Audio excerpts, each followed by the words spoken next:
Muito boa tarde a todos vocês, espectadores que estão aí do outro lado da telinha do Brasa. É um prazer enorme realizar esse evento aqui com tantas feras, com tanta gente bacana, né? E agora, gente, nós vamos falar de um momento histórico dessa área do fogo, do churrasco, porque nós vamos trazer aqui dois caras que são dois gigantes das proteínas, os caras que sabem de tudo e que comandam a história do nosso Brasil aí, desde lá a pontinha até a hora que você vai comer a sua carne lá, tá? E primeiro, para começar, eu vou falar aqui do meu grande amigo Roberto Barcelos, ele que é agrônomo e da pecuária, assim, no setor de desenvolvimento do setor da pecuária, e além disso, o cara da BBQ Secrets, da Confraria do Fogo, Confraria do Botucatu e mais algumas coisas por aí, tá? Então gostaria de chamar aqui agora esse gigante Roberto Barcelos. Barcelão, vem cá, que é também o embaixador da Jimbim, não é isso? Isso aí, pô, um prazer estar aqui com vocês, obrigado pelo convite. E agora eu vou passar aqui o microfone para o meu amigo Juninho, que vai convidar essa outra fera. Um pouquinho de álcool, né, gente? Juninho. Valeu, Marcelão, obrigado. Pô, obrigado, Barcelos, por estar aí participando com a gente. Muito obrigado. Agora eu vou chamar um cara também que é sensacional, assim, esse momento aqui de juntar os dois é uma coisa fora de série, assim, acho que para quem gosta dessa área do churrasco é sensacional. É um cara que é um grande estudioso da criação de gado, sempre procurando a inovação, as tendências. Vou chamar aqui meu amigo Flávio Saldanha para vir aqui se juntar aqui, esse bate-papo. Chamar o Flávio para contar um pouquinho dele também, todas as coisas dele aí, e deixar os dois aqui que agora é de vocês aqui. Oba! Deixa eu sair aqui de fininho. Muito bom, obrigado pelo convite. Excelente, é um prazer enorme. Assim, é difícil, né? Eu e o Barcelos, a gente conversa muito, mas a gente acaba se encontrando pouco, né? Porque agora a pandemia, pouco menos. E é um prazerzão, velho, estar aqui do seu lado, coisa disso. Da minha parte também, eu sempre tive contato muito mais profissional do que pessoal contigo. E sempre uma admiração muito grande, porque onde está carne de qualidade no Brasil, tem o nome do Saldanha envolvido, e isso para mim sempre foi uma admiração e uma meta a ser alcançada. O dia eu pensava comigo, eu preciso fornecer em algum momento carne para o Saldanha, carne para os projetos que o Saldanha está envolvido, e coincidentemente a gente vem conquistando aí esse mercado. Mas mais importante do que a gente aqui é o pessoal que está nos acompanhando, e eu quero super à vontade esse pessoal para estar nos enviando perguntas. Eu vou falar um pouco aqui sobre a minha vida profissional. O Saldanha também vai contar um pouco da história dele. A gente está diante de uma carne aqui da Wessel, uma marca que é super tradicional já no mercado e que honestamente, eu estou surpreso em relação à qualidade do que a gente está vendo. Depois eu falo um pouco mais sobre isso. Mas vamos nesse bate-papo. Acho que a gente não tem aqui um roteiro. Não tem um script. A visão é de bate-papo mesmo. O pessoal que está em casa, está acompanhando a gente, manda pergunta. Nós estamos aqui para responder na medida do possível. O que a gente não souber, né, vamos procurar um terceiro que nos ajude. Mas eu acho que a gente tem bastante material, bastante conhecimento para poder bater um papo bem legal nessa uma hora que a gente vai ter aí com vocês, falar de carne, como você falou, né, a carne do Wessel incrível. O Wessel tem uma história familiar, né, meu pai vendia animais para o Wessel, eu vendia carne para o Wessel, são duas famílias que estão na carne há muito tempo, e realmente surpreendeu, né, nós tivemos até que segurar o tibão tão macio que ele está para não cair, porque realmente está fantástica a carne. Bom, eu quero contar um pouco para vocês que estão nos acompanhando a minha aproximação em relação à gastronomia. Eu diria que hoje a gente está num momento muito importante, a carne cada vez mais ganhando evidência, a carne bovina cada vez mais participando dos grandes menus, dos grandes chefes, isso no mundo inteiro, e o Brasil não poderia ser diferente. E eu sou agrônomo de formação, eu me formei há quase 25 anos, e no meu início de carreira profissional, o meu grande desafio foi produtividade. Eu, como agrônomo, ou zootecnista, que são as duas profissões muito parecidas, até juntas fazem o desenvolvimento da produção animal, mas o meu grande desafio no meu começo de carreira era buscar viabilidade econômica e buscar rentabilidade diante da atividade pecuária. Eu trabalhei nos meus primeiros 10 anos profissionais com esse intuito. Eu trabalhei dentro de fazenda, eu morava em fazenda, trabalhava com genética, com nutrição, com sanidade, buscando única e exclusivamente resultado econômico na atividade pecuária. Foi quando eu fui, um desses projetos buscou verticalização, e quando a gente fala verticalização é um tema bastante importante, porque eu acho que o futuro da carne de qualidade no Brasil passa por verticalização, depois a gente entra nesse detalhe, né? Mas eu quero, antes de a gente começar o bate-papo, confidenciar uma coisa para vocês que para mim é super importante. Eu fiz um estudo de marketing na época que se chama Design Thinking, e eu queria entender como que funcionava a cabeça dos nossos clientes, a cabeça do nosso consumidor, o que influenciava ele na tomada de decisão. E apareceram alguns perfis. E o perfil que mais me chamou a atenção foi o perfil do churrasqueiro, onde ele compra carne por prazer, onde ele busca características de marmoreio, de acabamento, de maciez, de sabor e suculência. Depois a gente mostra esses produtos aqui, falando bem detalhadamente sobre isso. E eu posso dizer que quando eu me aproximei da gastronomia, eu comecei a entender muito melhor a zootecnia. Porque as minhas métricas, quando eu estava pensando em fazenda, era ganho de peso, era conversão alimentar, era rendimento de carcaça, era rendimento de desossa. E pela primeira vez eu estava envolvido com um público que estava preocupado com sabor, com maciez, com suculência, que eram características totalmente distintas às métricas de produtividade. E aí eu comecei a perceber que o animal mais eficiente dentro de uma fazenda nem sempre, ou quase nunca, é aquele que vai produzir a melhor carne. Então a carne de qualidade sempre vai custar mais caro do que uma carne commodity? Sim, a carne de qualidade vai custar mais cara. Por quê? Porque ela custa mais caro, o animal custa mais caro ser produzido. Principalmente quando a gente coloca questões de marmoreio e de acabamento. Acabamento de gordura.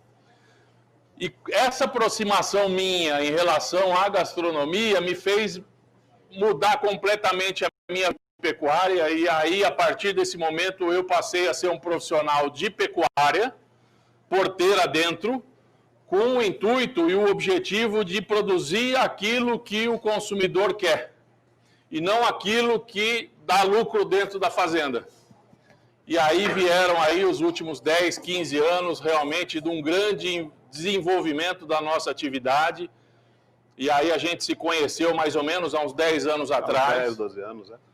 E realmente eu elogio e eu vejo um trabalho muito bacana que você faz, porque você vai lá, é um garimpo. O nosso é garimpado mesmo.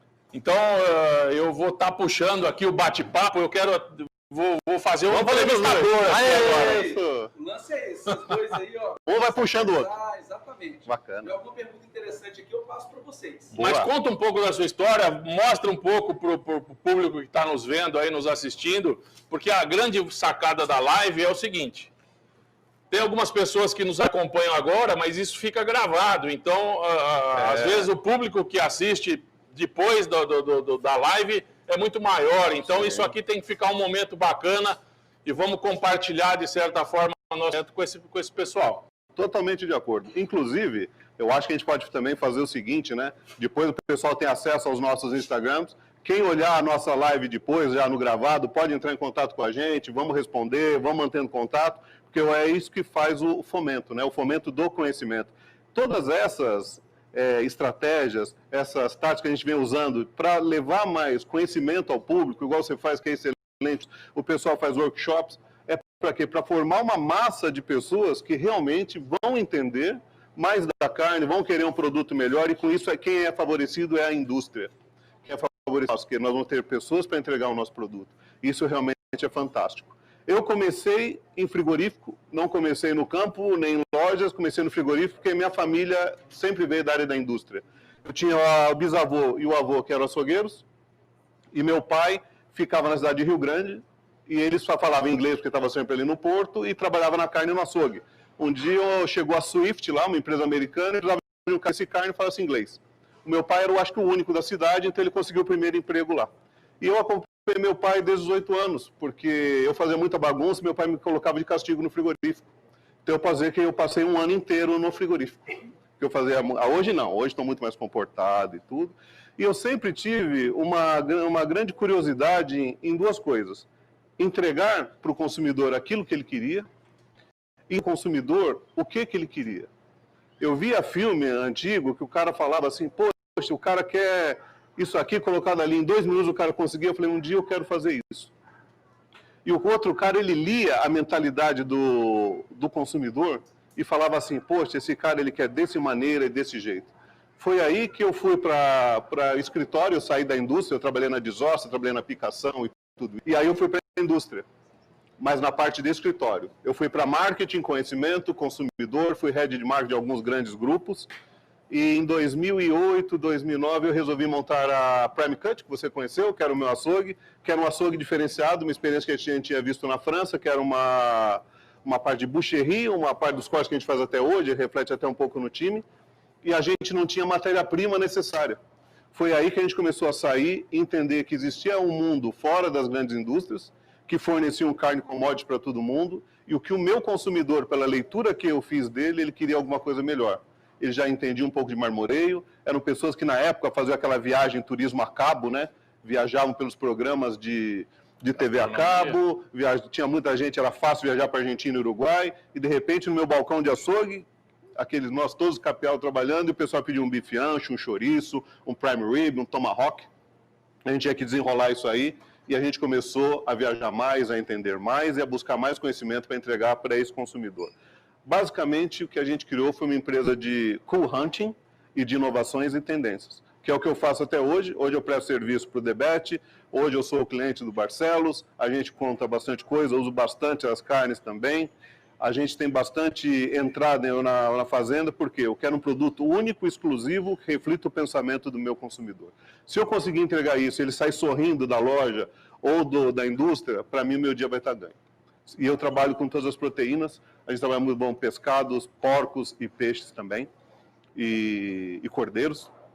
E para nós é uma grande honra estar aqui. Obrigado, Prazeres da Mesa, obrigado, Castilho, obrigado a todo mundo, porque é realidade única, né? Uma, de nós dois nos encontrarmos, nós dois estamos falando juntos aqui, contar um pouco da nossa história e poder tirar dúvida do nosso colega que está assistindo aí, né? E transmitir todo esse conhecimento, né, gente? Eu fico muito feliz aqui, nós todos estamos muito felizes com a presença de vocês. E, bom, o público está ali, está todo mundo assistindo, e a princípio, assim, a gente quer saber o que é o primeiro fator que o cliente tem que observar lá na gôndola quando ele for comprar uma carne de qualidade. Essa é a nossa primeira. Essa é uma pergunta bacana, e eu brinco que a carne fala. A hora que você olha para um corte bovino, ou suíno, ou ovino, ele vai contar um pouco da sua história. Então a gente tem como desejo as características que a gente sente a hora de apreciar um bom corte. Quais são essas características?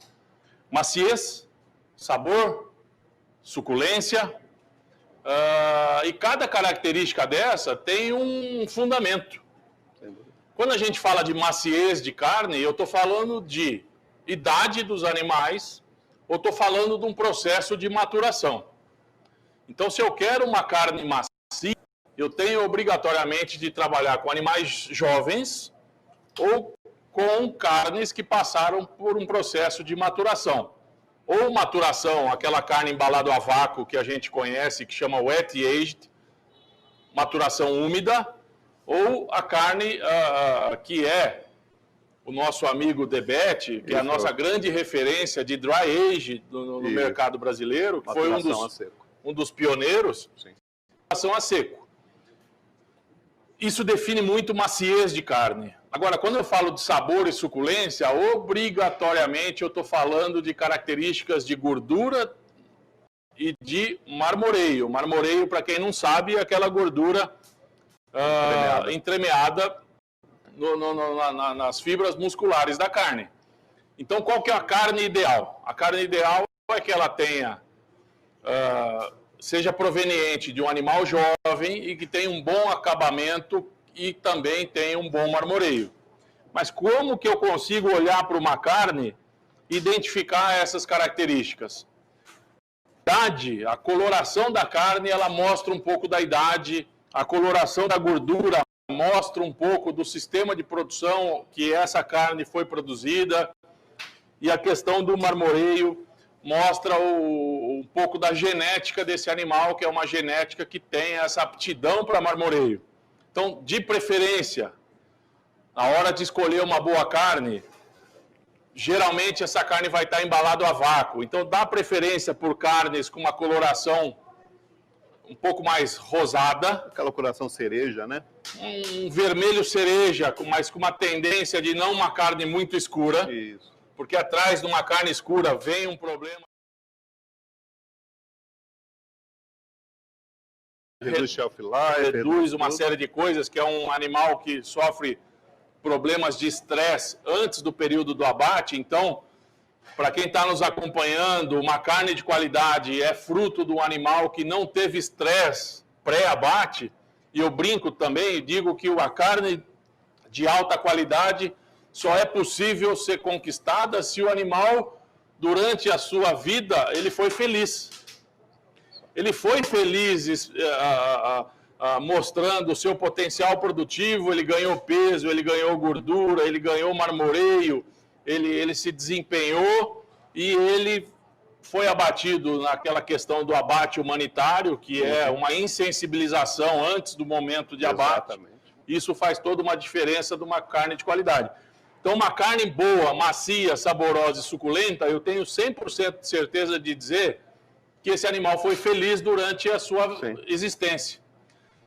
Como profissional da área, a gente tem que respeitar essa carne da mesma forma que a gente respeita a vida desse animal. Então, a gente tem que dar um melhor aproveitamento em todos os cortes, que isso mostra realmente o nosso comprometimento em relação à função daquele animal A função que ele desempenhou em vida, né? São vidas, né, foi gente? criado, o animal foi São criado vidas. para isso e nos é transmitido esse negócio de transformar a vida em alimento. Da maneira correta, trabalhando com a insensibilização, o abate humanitário, todas as normas federais, fitossanitárias, todas em dia. Para quê? Para que aquela morte, aquele desapego não tenha sido em vão. Para que você tenha um produto bom, né? O consumidor, ele acaba não vendo esse para trás que a gente faz, ir na fazenda, ver se o gato é bem tratado, se o peão é instruído, que não pode danar com o boi, tem que cuidar tudo na hora do embarque. O que o consumidor vê, ele vê uma gôndola com muita carne. Alguns, graças a Deus, com esses conhecimentos todos, eles começam a entender e começam a perceber esses negócios na carne, de cor escura, de marmoreio e tudo. A maioria, quando eu falo a grande maioria, que são os cortes do dia a dia, que a gente tem que estar atento também, quando entra numa gôndola, eles veem aquela carne, parece uma goiabada, caso ele tenha uma experiência ruim com carne. O que ele fala? Carne não é legal. E realmente aquela experiência dele foi um desastre. A gente tem que lembrar que a dona de casa hoje, ou mesmo o homem que vai fazer suas compras, ele sai com 10, 15 reais no bolso, 20 reais que é um ticket médio no mercado da periferia, ele tem que ter uma experiência agradável. A gente fez um estudo até de lei Maria da Penha, quando o cara vai comprar carne, o homem vai comprar carne, que dá briga em casa, dá confusão, porque chega a carne dura, e o marido quer brigar com a esposa, então não pode, tem que saber escolher a carne. E um fator determinante, quando a gente vai no ponto de venda, você olha aquela geladeira que está sequinha, que não está molhada, pingando, as embalagens a vácuos todas direitinho, você olha a data de validade, a carne nova, na troca, tem uma compra, você vai no açougue, tem um profissional que está limpo, né? A gente brinca muito, eu falo porque na minha vida eu fui açougueiro, continuo sendo açougueiro e hoje sou técnico de um time de açougueiros, né?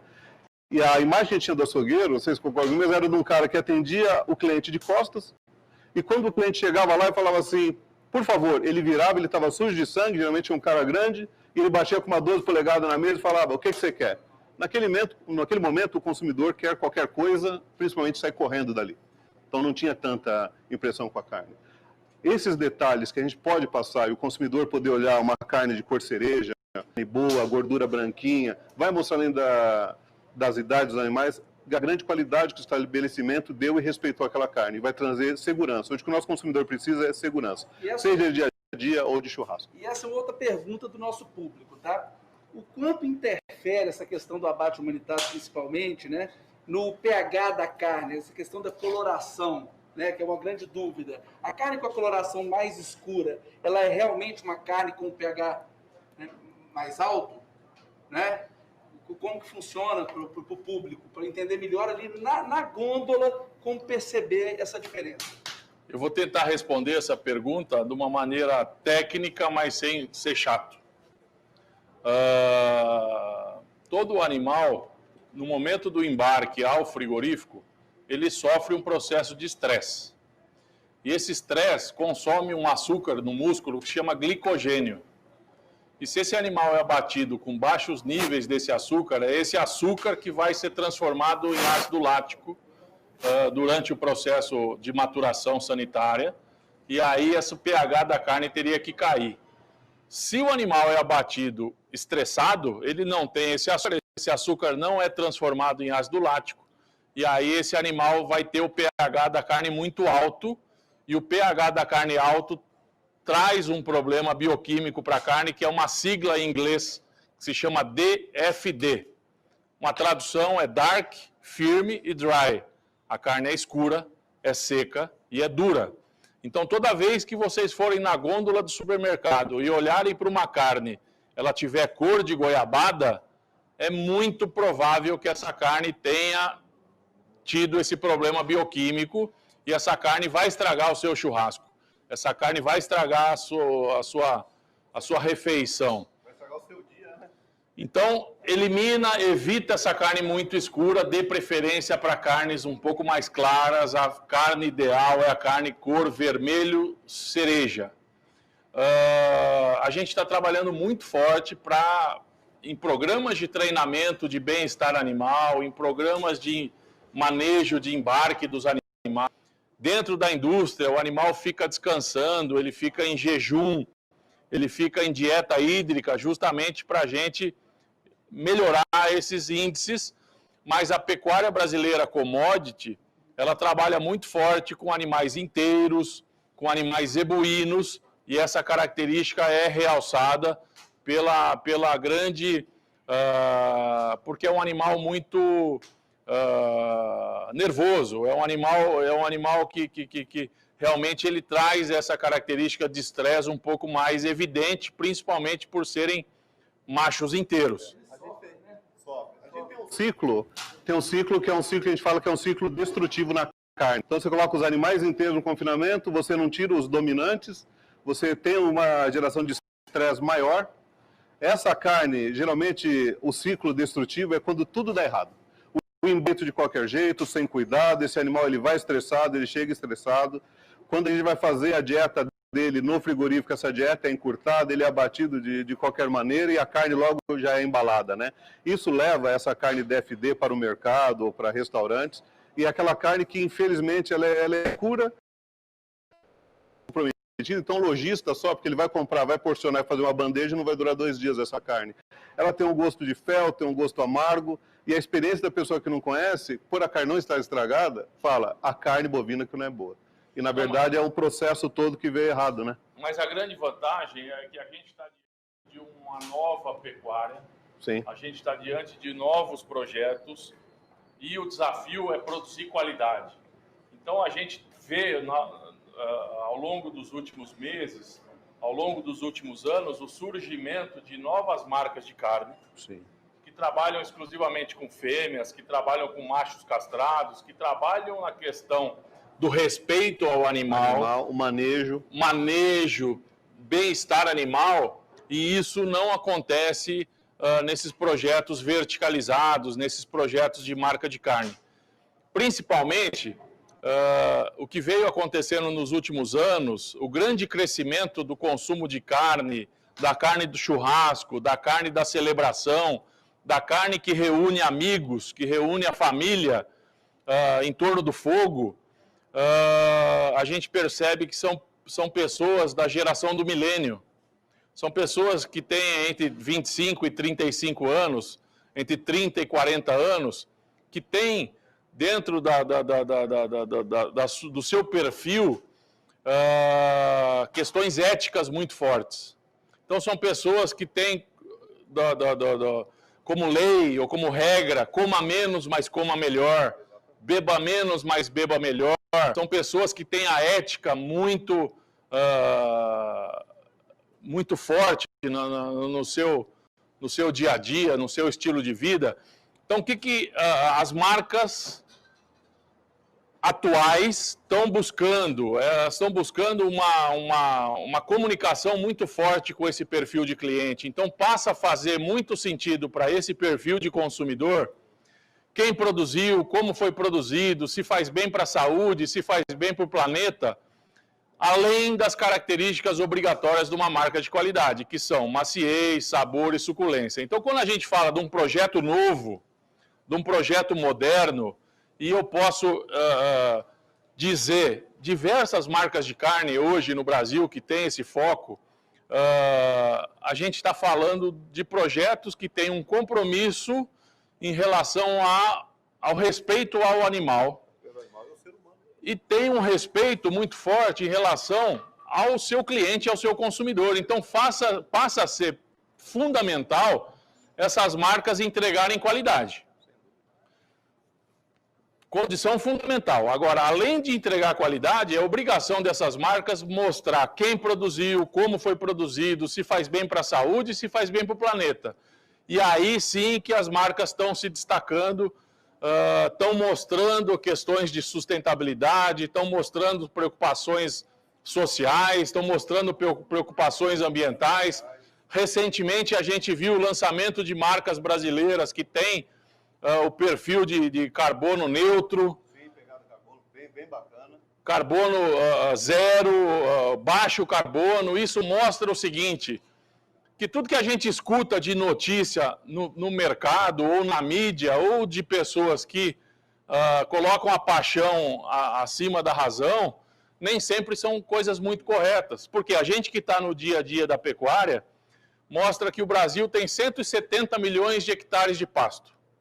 A cada ano que passa, a gente diminui a quantidade de pastagem e aumenta a produtividade. Por quê? Investimento em genética, investimento em nutrição, investimento em sanidade. Quer dizer, a gente está se profissionalizando em produzir carne de qualidade. Aí as pessoas dizem, mas o bovino é um grande produtor, um grande emissor de gás metano. Se eu parar a conta nesse passo, nessa etapa, eu concordo. O bovino é um grande produtor de gás metano. Só que a gente tem 170 milhões de hectares de pasto que são sequestrados de carbono e a gente passa a ter uma pecuária neutra ou uma pecuária zero. Então, a pecuária brasileira, diante da pecuária do mundo, ela pode se orgulhar em dizer que ela tem uma pecuária de baixo carbono. Isso tudo faz muito sentido para aquelas pessoas que têm a questão ética muito importante e estão preocupadas do que elas estão consumindo e qual o impacto fazer diante da sua comunidade, da sua sociedade, do seu país, do seu planeta. Hoje a gente tem uma pegada que é estranha, assim, é um negócio que veio naturalmente, que é o storytelling.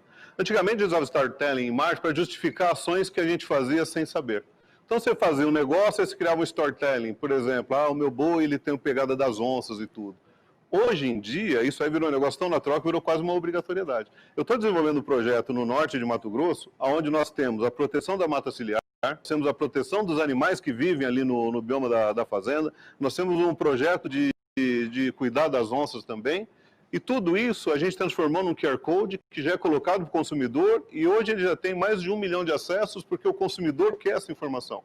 É como você falou, essa geração nova que vem, ela está preocupada com seus valores, com seus princípios, o que ela determinou para si, e ela exige do produtor que nós entreguemos a ele justamente isso.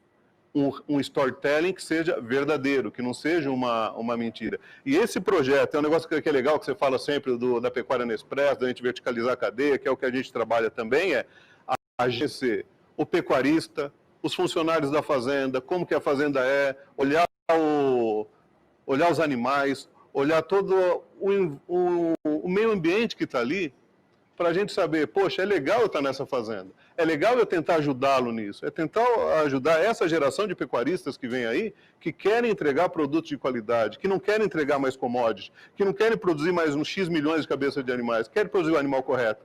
E é um negócio bacana, isso acontece comigo, com certeza com você, pecuaristas nos procurando para falar qual boi que você quer, o que eu posso entregar, o que eu posso fazer.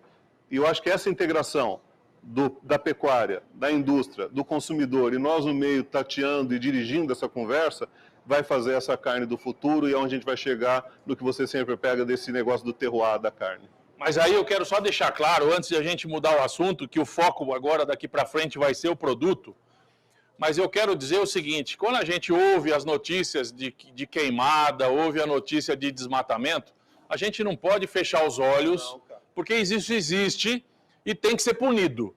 O meu discurso é realmente punir quem faz errado, mas a minoria faz errado. Então, é um assunto muito importante e a gente não pode assumir um discurso de que não existe, porque realmente existe e a gente tem que identificar e tem que punir. E não julgar a maioria pela minoria. Agora, vamos aproveitar esses últimos 10, 15 minutos do nosso bate-papo, vamos focar um pouco aqui na carne e principalmente nesses cortes da vela, que elas estão super Tá lindo isso aí, hein? bonitos. Olha, eu vou até falar que, além de lindo, ele está gostoso também, porque enquanto vocês estavam se preparando para entrar, eu subtraí 2 pedaços de carne que estavam grelhados ali e me surpreendeu muito. Muito sabor e maciez. E além dos cortes estarem muito bem apresentados também. Olha isso, hein? Quem preparou foi o nosso amigo Luiz Fiore, né? Ele estava aqui até agora, saiu de fininho. É, ele deve ter ido ali preparar alguma outra coisa. Isso, para a gente comer. Vou falar um pouco sobre esse corte. Aproveitando aqui, a gente tem, na verdade, 2 cortes que são os mesmos cortes. O que muda aqui, não sei se vocês conseguem perceber, é o tamanho do osso. Só pelo fato deles terem tamanho do osso diferentes, muda a nomenclatura. Então, esse corte com osso menor é o filé da costela, com osso se chama prime rib. E esse outro corte de cima é o filé de costela com osso maior, ele se chama tomahawk. Os 2 cortes são do filé da costela, que lá na Espanha, lá na Argentina, no Uruguai, eles falam ancho. O que é ancho na Espanha? É largo. Então seria equivalente ao dizer que é o contrafilé largo. E qual característica a gente está olhando nesse corte? É um corte que tem uma boa área do olho de lombo. A área do olho de lombo é o olho do bife, ribeye. Então mostra que o animal tem uma musculosidade e uma conformação muito bacana. Além disso, a gente percebe aqui pontinhos de marmoreio. Então é a grande certeza que a gente tem na hora de escolher uma carne, voltando naquela pergunta inicial, que ela tem uma coloração adequada, ela tem um olho de bife, uma proporção de carne, gordura e osso muito bacana, e a certeza que ela vai te entregar sabor e suculência em função do acabamento de gordura e do nível de marmoreio. Então a gente está diante aqui de uma carne que seria equivalente nos Estados Unidos de uma carne choice. Choice é uma carne de um nível de qualidade superior nos Estados Unidos e a certeza que a gente tem que ela vai te entregar maciez, sabor e suculência. É uma carne que estava congelada, ela foi resfriada, ela estaria pronta para ir para a grelha e os nossos próximos chefes, as próximas lives que vão vir hoje e amanhã, e fica o convite. Fica o convite para vocês acompanharem hoje ainda e amanhã o preparo desses cortes. Mas eu posso garantir que esse tipo de produto, esse tipo de padrão do produto há 5 anos atrás não existia no Brasil. Não. Hoje a gente está diante de algumas marcas de carne e no caso aqui a carne da Wessel. E eu nunca tive isso dentro de uma etiqueta, e você acredita que também não. Olha que coisa bacana. Não, o pessoal caprichou. Da Wessel, uma aula, Barcelos e Saldanha, e eu fico muito orgulhoso de ter essa carne selecionada para a gente. Esse cuidado que tiver de selecionar a carne para nós. Não foi por menos, né, gente? Assim, era um encontro muito esperado esse de vocês dois. Eu tenho uma pequena e rápida pergunta aqui, ó, que é importante, do nosso amigo Adriano Emídio, lá dos Assadores. É uma pergunta rápida e a gente parte para os nossos merchants, nossos comerciais. Existe algum projeto onde a rastreabilidade esteja na embalagem da carne? Essa é a pergunta para fechar o nosso painel. Projetos existem, né? Projetos existem alguns bem interessantes. Eu tenho esse projeto que é da carne de origem, que ela tem a rastreabilidade, você vai até a fazenda, você consegue identificar. O Marfrig, desde a época do Barcelos lá também, já vem com um trace code, que é uma traceability, que já mostra exatamente daquele pedaço de carne, de qual animal que saiu, qual lote, onde foi abatido e qual fazenda veio. Então tem os projetos de rastreabilidade muito interessantes e cada dia estão surgindo mais projetos. Como eu falei, hoje o consumidor, quando vai comprar uma carne conosco, seja na indústria, supermercado, em algum lugar, muita gente pergunta quem é o pecuarista que forneceu aquela carne. Não sei se você conhece aquela chocolateria Dengo, que vem a falar dos produtos de cacau, aquilo lá. Hoje é uma realidade você colocar os pecuaristas. É um negócio bacana que você coloca a família lá e fala, isso aqui não é uma indústria grande que produziu, que também não teria nenhum mal em fazer isso. Mas você sabe que ali por trás daquela carne teve um trabalho de família, que alguém olhou, que alguém cuidou, e que você, nessa rastreabilidade, diz que você não desmatou, que você está cuidando das águas, você tem uma série de informações ali bacanas, além de simplesmente descobrir de onde vem a carne. Só para finalizar a minha participação em relação a isso, cada vez mais as marcas vão ter que ter um bom produto, e esse produto se resume a maciez, sabor e suculência no prato. Mas, além disso, elas têm que mostrar o que elas fazem nas questões ambientais, nas questões sociais, na questão da sustentabilidade. Ela tem que contar a história do seu produto, isso tudo cria o valor da sua marca. A gente está diante de um momento que algumas marcas que estão valorizando certificação de origem, elas estão esquecendo um pouco da qualidade. E algumas marcas que estão trabalhando qualidade, elas não estão trazendo as informações necessárias de rastreabilidade. O que eu enxergo pós-Covid, pós esse momento chato que a gente está vivendo, cada vez mais rastreabilidade, certificado de origem, questões naturais, sustentabilidade, vão fazer sentido para qualquer marca de carne. Só que é condição fundamental eu entregar origem, entregar rastreabilidade com um produto de alta qualidade, e até hoje eu, honestamente, não consegui identificar um produto que consiga atingir certificação, selo de qualidade com certificação de origem. Ou a gente tem tudo para um lado, ou a gente tem tudo para o outro, e isso passa a ser um caminho importante para as novas marcas. Isso aqui você tocou num ponto interessante, que às vezes o pessoal fala de, eu tenho um produto orgânico, tem isso, e eles acham que isso aqui que vai sustentar o produto depois. Acontece que o consumidor experimenta, pega uma carne dura, uma carne esquisita, e fala assim, não vou pegar mais isso. Então, assim, como você falou, acho que é bem importante a integração. Eu tenho toda a rastreabilidade, a sustentabilidade, o meio ambiente e a qualidade de carne. Isso aí é que vai fazer perpetuar essa qualidade. Se a gente entrega um, entrega o outro, você está certíssimo. A gente acaba matando o bicho no ninho. E valorizar, nesse momento, todas essas marcas que vocês estão enxergando aqui na moldura do nosso bate-papo, que são marcas que estão no nosso fundo e estão acreditando nesse momento, estão acreditando no Brasil.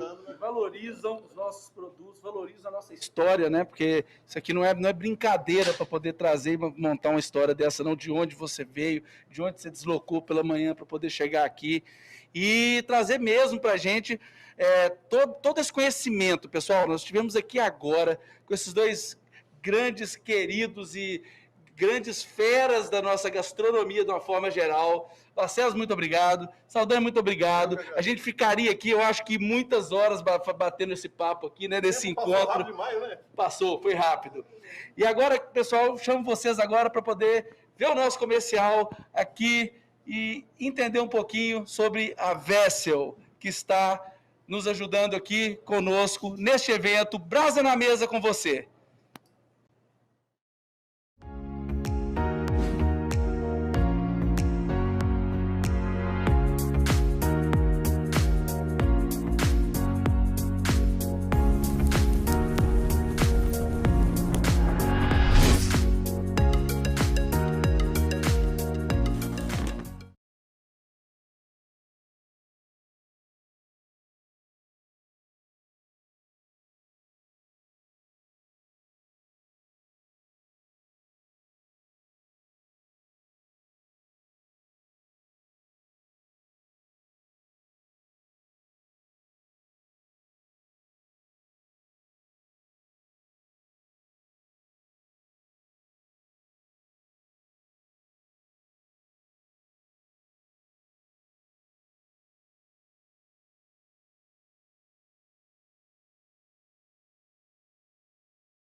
esse aqui, gente, eu recomendo super.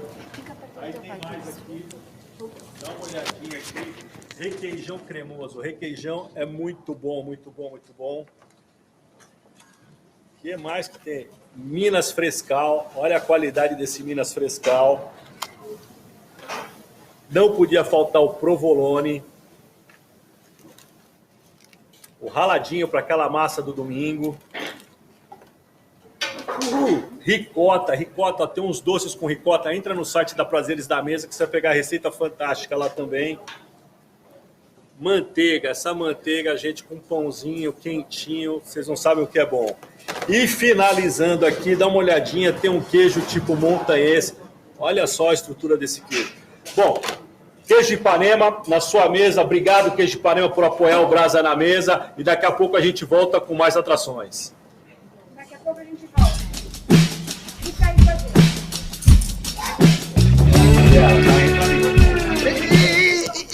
No Brasa da Mesa e no seu churrasco não pode faltar um bom espumante. Eu tô aqui com o Miolo Cuvée Tradition, que é um dos melhores espumantes brasileiros, uma mistura elegante de Chardonnay e Pinot Noir que fica 12 meses com a levedura. E é com ele que você vai receber os seus convidados para essa grande festa que é um Brasa, né? Nada melhor do que reunir os amigos ao redor do fogo. Você pode abrir ele estourando festivamente ou assim com calma, para a rolha ir saindo na sua mão e depois você fazer a festa. Então a rolha vai sair calmamente na sua mão, não vai desprender gás e com isso você garante que a bebida vai ficar com mais qualidade por mais tempo. O ideal é não fazer esse barulho que eu fiz, mas acaba acontecendo nas melhores famílias. Aí é só servir. Esse daqui é da safra de 2016. Os espumantes brasileiros são fantásticos e esse da Miolo aqui tem essa cor bonita, esse perlage fantástico, e eu gosto de servir nesse tipo de taça mais larguinha porque libera os aromas, libera o sabor, enfim, saúde, ó, Miolo e Brasa, a bela combinação.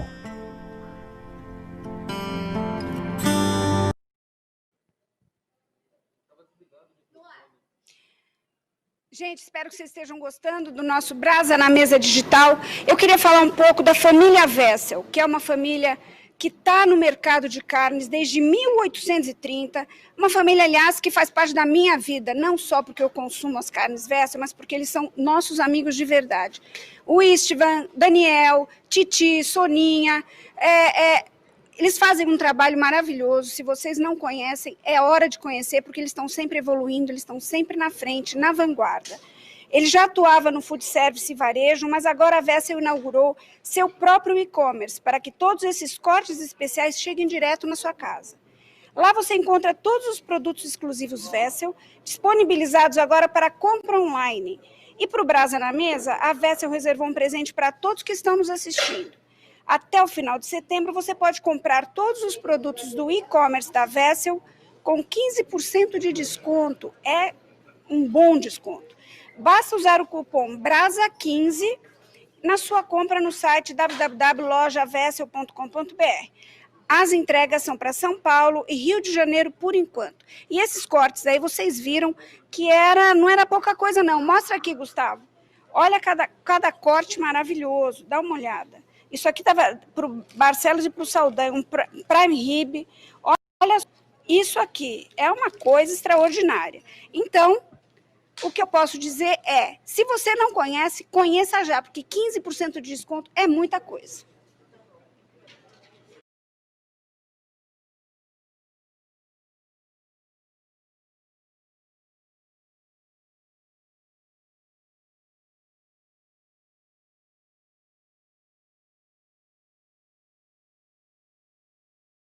Boa de novo. Vou falar aqui.